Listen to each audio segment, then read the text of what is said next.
So someone once said that bunker shots are the easiest shot in golf because it's the only time you're not actually hitting the ball.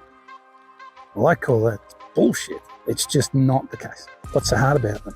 Well, there's all sorts of things, yeah. Number one is you're not actually hitting the ball, whereas every other single shot you'll ever play, you're being told that you should hit the golf ball. And where the ball goes is dictated by what the club does to the ball. Well, it's different in this one. The best way to play a bunker shot is to not actually hit the ball.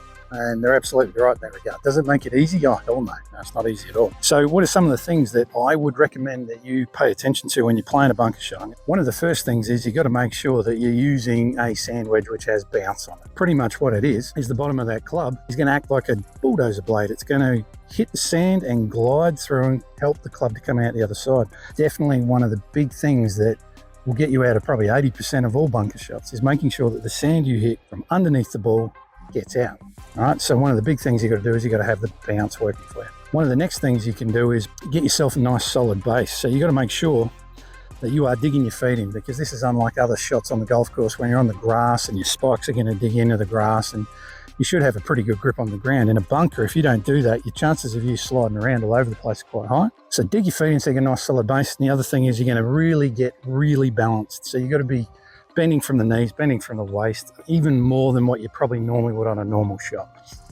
By squatting down a little bit more, getting a little bit lower, this is going to help you to get the low point in your swing into the sand, which allows us to then go underneath the golf ball and get the golf ball to come out on top of the sand. The next part, which is probably the number one thing that I teach my clients about playing bunker shots, rather than probably most of the advice I've ever heard and the stuff that I got, was that you shouldn't try to hit a certain distance behind the ball in the sand, because it changes depending upon the kind of sand that you're in. If you're in really soft, fluffy sand, you're going to take these really big, deep divots with lots of sand, and the point where you hit the sand is going to be a lot further back than normal and probably a long way behind the ball.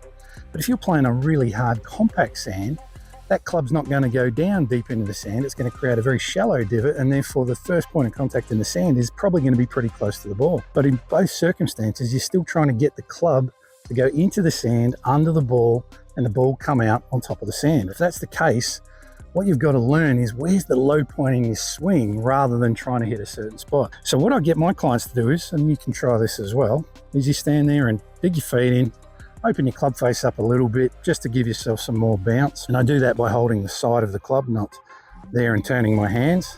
Then all I'm going to do is basically lean right into my front side, which is going to help me to get this feeling of hitting down and into the sand. And I'm going to take the size of swing I think I need to make to hit the sand out of the bunker. Now for me, this is about probably a 5 meters to the lip and probably about 10 meters to get on the green.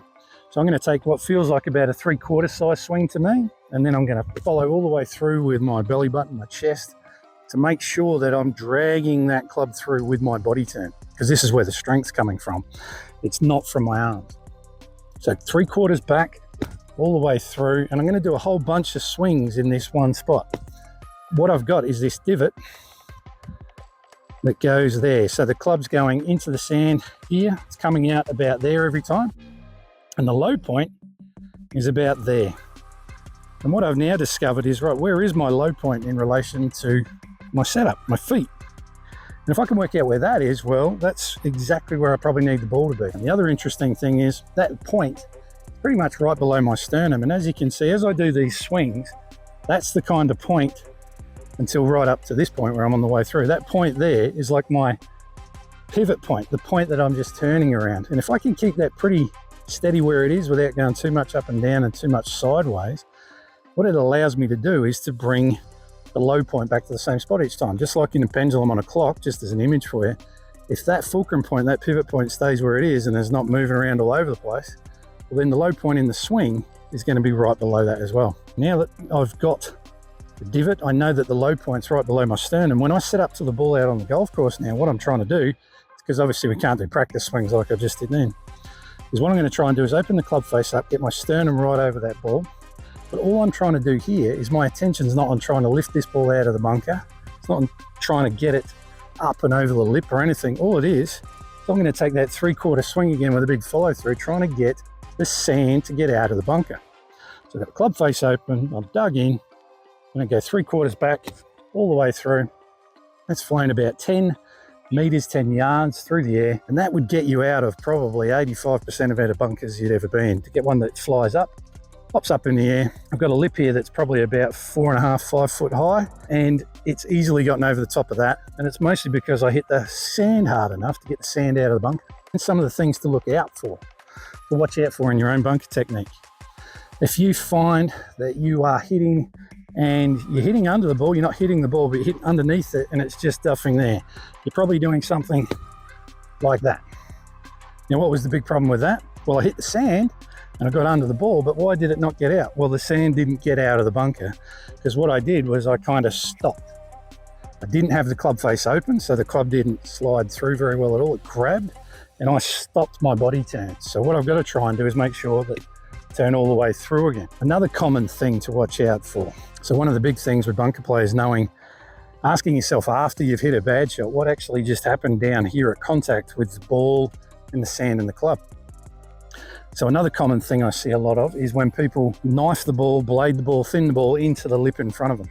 Okay, how do they do that? Well, what they're doing most of the time is they're thinking, oh, I've got to try and lift it up, and they hang back just like they would in other bat and ball sports. Because in cricket and tennis, in baseball, to hit it up in the air, you better be behind here to create loft to hit it up. But you can see there my pivot points move back.